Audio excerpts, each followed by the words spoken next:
Sarany amin'ny valora riva manaritra ny araba topoko lasa topoko vavy amin'ny takariva ndroapolo ny volana jona 17 ity dia manasanao zay anaraka hatrafara ny fampalalam-baovao eto amin'ny fahitalavitra ma TV ny tontolon'ny fanabeazana no manasongadina ity Androany ity ny fanombohan'ny fanadinam-panjakana zany no santarina tamin'ny Cepe izay fanadinam-panjakana ny tanterahana Androany ihany koa ny lafim-baovao manodidina indrindra ny fanamariana ny fetim-pirenena eninandro eo sisa dia hoavy izay fetim-pirenena izay azahoaizany fiomakomanana akoatr'izay ny lafim-baovao manasongadina ny toe-karem-pirenena nazahoana akony ihany koa ka dia ho tanterana amintsika.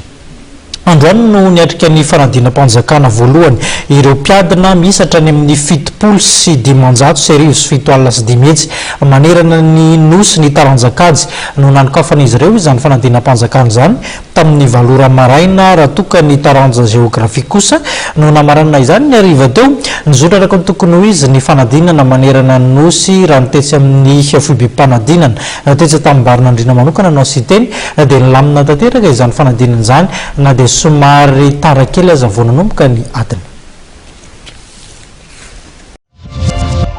Mpiadina miisa 3 tamin'ireo mpiadina miisa 7 sy 7 voasoratra anarana tetsy amin'ny foibe-panadinana tamin'ny barinandrina no tsy tonga io maraina io ary tsy afaka nanatrika ny fanadinana ara-panjakana voalohany na ny Cepe. Tsy nisy kosa ny tara fa ny nanadiny ny taratasy fiantsona no nisy saingy nampidirina ihany izany.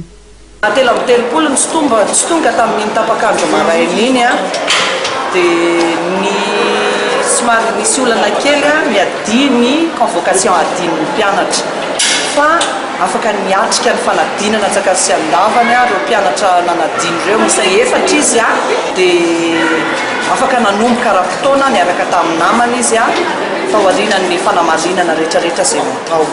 Tahaka ny tetsy amin'ny foibe-panadinana tany mena sabotsy namehana ary ny tetsy tany barinandrina dia tamin'ny fitora sasany no nanomboka ny fiantsona ary tamin'ny valora katroka no nanomboka ny adina voalohany dia ny Kajy.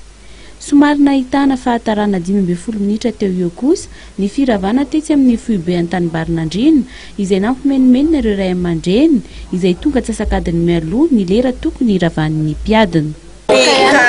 Mihitsy ny hoe manalina nefa amin'ny 1 no mivoaka nefa zao tsy tafavoaka ihany dia masina. Nohona mihitsy zao ny ankizy. Noho ny fandaminana tsy maintsy natao no nahatarakely ny ora firavana raha ny nambarany lehibe ny foibe-panadinana. Ny emploi du temps avy any amin'ny ministère dia misy an'ilay hoe pause ao anatin'ilay izy. Le pause iny no iramasena ny feuille de copie sy anaterana ny sujet manaraka. Iny fotoana iny nefa tsy mitovy ny nombre ny salle enjehan'ny secrétariat.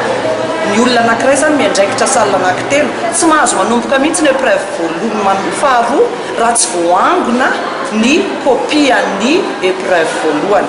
Tsy maintsy miala avy anaty salle d'examen zany izy dia manatitra aty amin'ny salle ny secrétariat complet reo vao afaka mizara ny sujet ny épreuve manaraka. Zay décalage zay zany mahatonga le retardement kely par minute amin'ny matière anankiray zany hoe misy retard kely foana eny anelanelany eny. Tamin'ny 4 ora mahery teo kosa no ny farana ny fanadinana ny hariva ary ny taranja jeografy no namarana izany. Raha pitsy kosa no anomboka ny fitsarana ny taratasy-panadinana manerana ny nosy.